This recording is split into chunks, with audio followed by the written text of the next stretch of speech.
know something you're not telling me. The truth? I can take it. What is that? Don't tell me. Is this gonna get ugly now? Come on, let's go. Oh, hi there. My name is Prostetnik Vogon Jeffs, and in this video, I'm talking about a movie that was sent to the hell of movies that didn't do so well in theaters but gained a cult following in subsequent years. The hell of box office bombs that are actually amazing movies. The hell of... screw it. Let's not waste any time with a long-winded intro. In this video, I'm talking about Big Trouble in Little China. You're welcome. Somebody, I don't care who, tell me what is going on.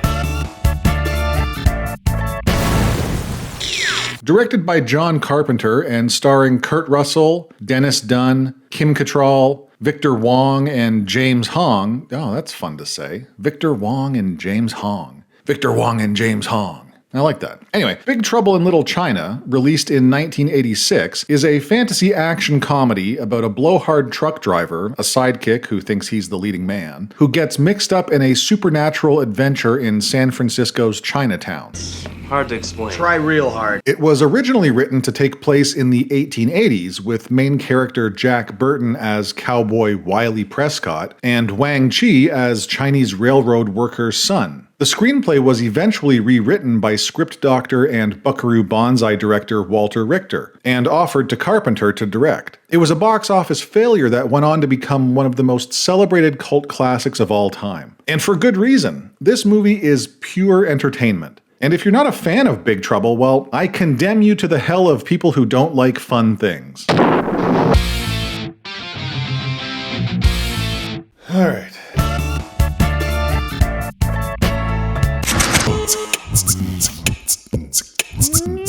Our story begins in an attorney's office where Egg Shen, a tour bus driver, is getting the third degree about the events that are about to unfold. Or rather, the events that have already occurred. I don't know. It's an epilogue prologue, I guess. A scene that was forced into the movie by executives who didn't understand the basic comedic premise of the movie. It's not really important to the story, although it does somewhat imply that the rest of the film is perhaps the recounting of events from the perspective of Egg. Oh, you mean the truth? But I don't know. I'm getting hung up on it for no reason. Skip? Jack Burton is a cocky, blusterous truck driver who likes to wax poetic over his CB radio. The man would have to be some kind of fool to think we're all alone in this universe.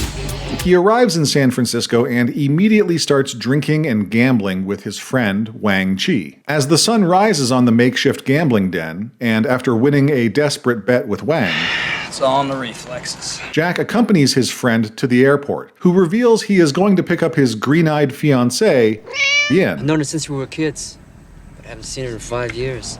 At the same time, Gracie Law, a lawyer, is awaiting the arrival of a woman named Tara, who upon her arrival is accosted by the Lords of Death, a ruthless street gang working with the Wing Kong crime syndicate. Jack tries to intervene, Where'd you get that? unsuccessfully, and the Lords of Death shift their attention to Yin, the woman with green eyes. They abduct her in front of everyone, and Jack and Wang give chase all the way back to Chinatown. After a near head-on collision with Egg Shen's tour bus, Jack and Wang find themselves in the midst of a gang war between the Wing Kong crime syndicate and the Chang Sing, another local gang of martial artists. But don't worry, they're the good guys. And like all good martial arts showdowns, Round 1. Fight! things get started with a shootout.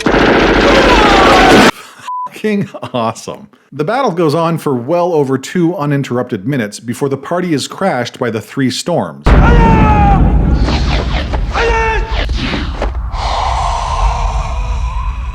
Thunder, Lightning, and Raiden. Sorry. Rain. Wielding elemental superpowers, the 3 storms intervene to turn the tables on the Chang Sing. Jack and Wang try to escape the alley but are confronted by Shang Tsung, Lo Pan. They make a run for it, abandoning the truck and hiding out at Wang's restaurant, Dragon of the Black Pool. Wang's Uncle Chu is concerned by Lo Pan's public appearance, and Jack is introduced to Eddie, the maitre d' of the Black Pool. After a relentless exposition dump, Gracie Law drops in out of nowhere to crank the exposition up well past 11. Don't panic, it's only me, Gracie Law. She knows where Yin is being held and instigates a rescue operation. If we get over there tonight fast, maybe we can buy her back. Hold it, slow down. I'm feeling a little like an outsider here. You are.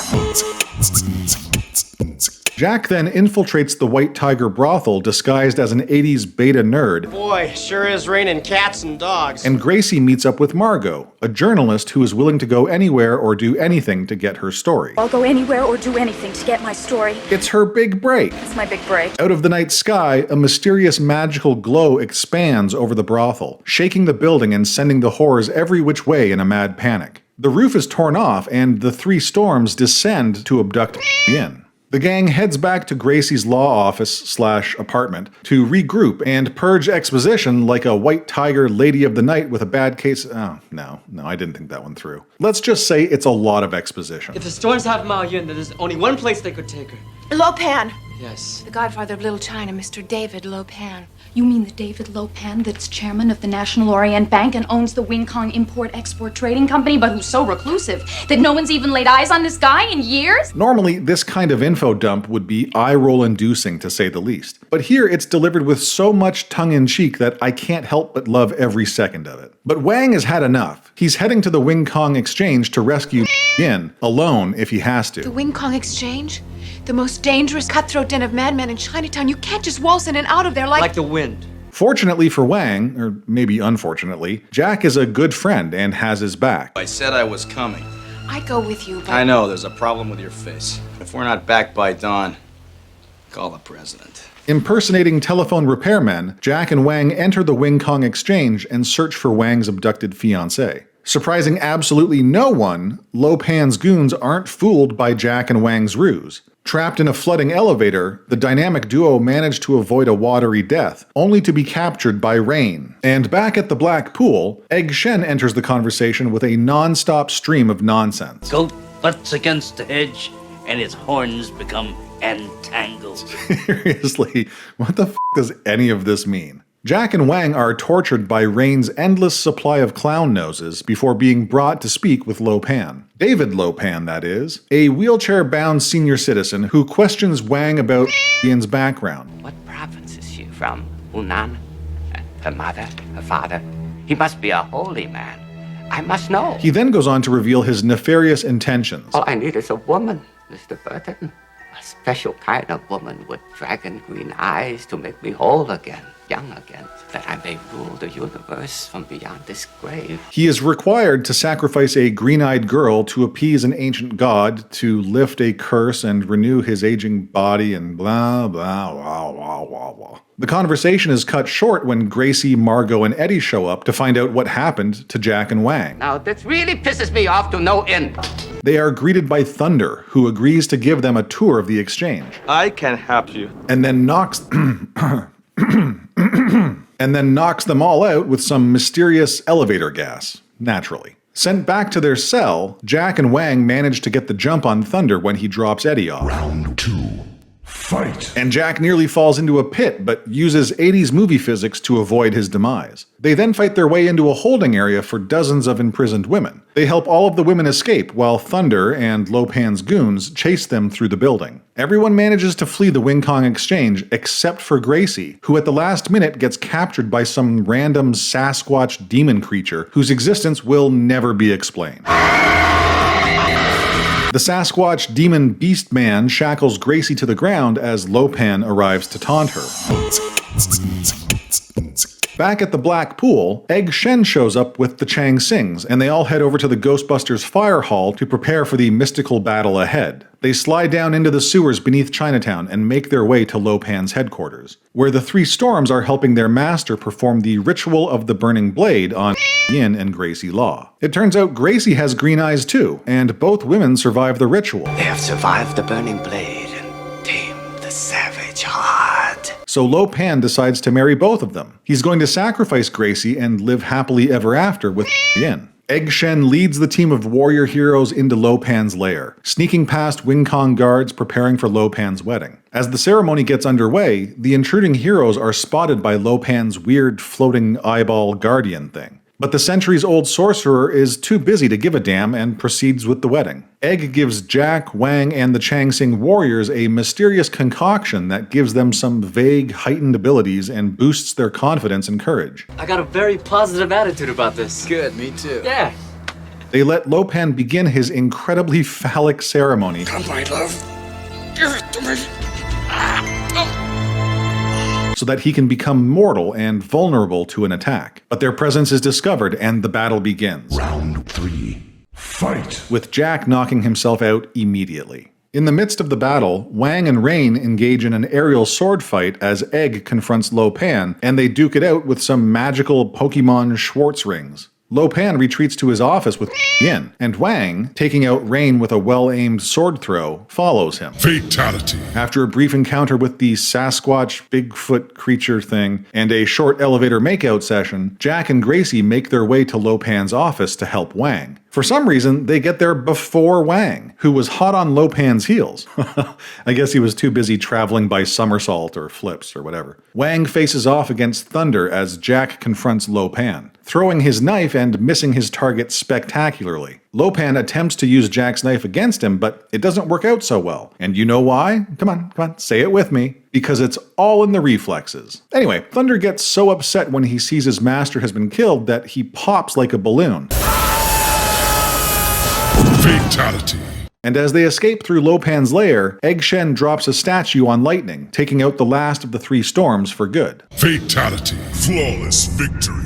The gang stumbles upon Jack's truck, stolen by the Wing Kong after their initial encounter, and hightail it out of there. They head back to the Black Pool and celebrate. Margot flirts with Eddie, Wang gives Jack the money he owes him, and Gracie gets the Han Solo treatment from a dude who has more interest in his CB radio than Roadhead. God, aren't you even gonna kiss her goodbye? No. The Pork Chop Express drives off into the night. But what's this? The Bigfoot demon thing has hitched a ride. The adventure continues in a sequel that we can all pray never sees the light of day. That's right, I'm talking to you, Dwayne. F***ing drop it. Nobody wants your dumbass ruining this shit. The end.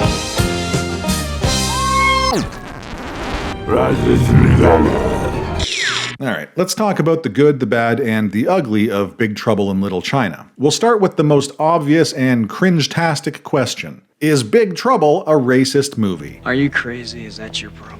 And my answer to that is a resounding, get your head out of your ass, you Reddit-posting, Hassan-watching, thin-skinned turd of a moron. It's that simple, understand? You belong in the hell of people who just don't f***ing get it. Whether it was intentional on Carpenter's part or not, the film is incredibly self-aware. Does it paint the Chinese community with a stereotypical brush? Indeed! But that's obviously part of the joke. I don't blame you. I'm Chinese and I don't even want to believe it. The whole film is tongue-in-cheek, and the quote-unquote protagonist of the movie, Jack Burton, along with his love interest, Gracie Law, are the butt of most of the film's jokes. It's actually pretty impressive how Carpenter subverted the expectations of the audience by focusing on the bumbling sidekicks while making it abundantly clear that Wang Chi was the true hero. If anything was racist about the movie, it was the studio executives insisting on a prologue that reinforced Burton as the hero, or a marketing campaign that failed to acknowledge the existence of Dennis Dunn in any way, shape, or form. But the movie itself is clearly leaning away from racism in a fundamental way. Okay. Now that we've got that bullshit out of the way, let's move on to the things that really make this movie great. Like the acting. And I can already hear a bunch of people pushing up their Poindexter spectacles and uttering the nerd battle cry of, actually, as they point out that the acting isn't great. Baloney! You just don't like fun. The acting is over the top on purpose, feeding into the absurdity of the story. Kurt Russell is clearly lampooning the machismo of John Wayne types, and everyone else is leaning into the campy fun of the film. Do you guys remember fun? And it's a crazy concept, I know. But movies actually used to be made with the purpose of providing the audience with a fun time. And personally, I think Big Trouble exemplifies this concept like no other movie. You can see it from start to finish. Carpenter was clearly trying to entertain the shit out of everyone. Comedy, action, adventure, fantasy, martial arts. He and Richter were just like, yeah, all of it. And I mean, the only reason it bombed at the box office was because it was sandwiched between films like Ferris Bueller's Day Off, Karate Kid 2, Aliens, and Maximum Overdrive. What, Maximum Overdrive? How did that get in there? And it doesn't matter. It didn't do well at the box office, but since its release, Big Trouble has rightfully earned the recognition it deserves. Cult classic my ass. It's a classic, plain and simple. To this day, it remains a novel production filled with memorable characters, fantastic world building, and some of the greatest movie villains of all time. James Hong's Lo Pan is so goddamn awesome, it makes my head hurt. There are some movies that I can barely sit through. Most of the time, I'm one and done. And then there are movies that I'll watch 2 or 3 times. Those are the good ones. But on the opposite end of the bell curve, there are a handful of movies that I've seen dozens of times and plan on seeing again and again until I'm sent to the hell of people who grow old and die. What does that mean? Huh? I don't even know what the hell that means. Big Trouble in Little China is one of those films. It never gets old. The jokes always make me laugh, and I cannot understand how anyone doesn't enjoy it. Oh no, the review scores are back. Okay, see, I don't get this. I don't understand how we're not looking at 100% across the board. F***ing shameful. And screw you, Metacritic. I think the best way to sum up Big Trouble in Little China is with a quadrant graph. Shut up. It's how I'm doing it. As a matter of fact, the more I think about it, the more it makes perfect sense. Top left, we've got entertaining and high quality. The entertaining part should be obvious, but the high quality aspect is referring to the elements that make up the bulk of the film. Is the acting top-notch? Is the script well crafted? Great cinematography? Etc. Top right, we've got entertaining and low quality. So that would make bottom left not entertaining and high quality, and bottom right not entertaining and low quality. Different movies will land at different coordinates on the graph, but I'm almost positive that every movie ever made could be slotted in here somewhere. So, where does Big Trouble land? Well, it goes right over— gotcha bitches! It goes over here on this graph, because Big Trouble in Little China is a perfect movie.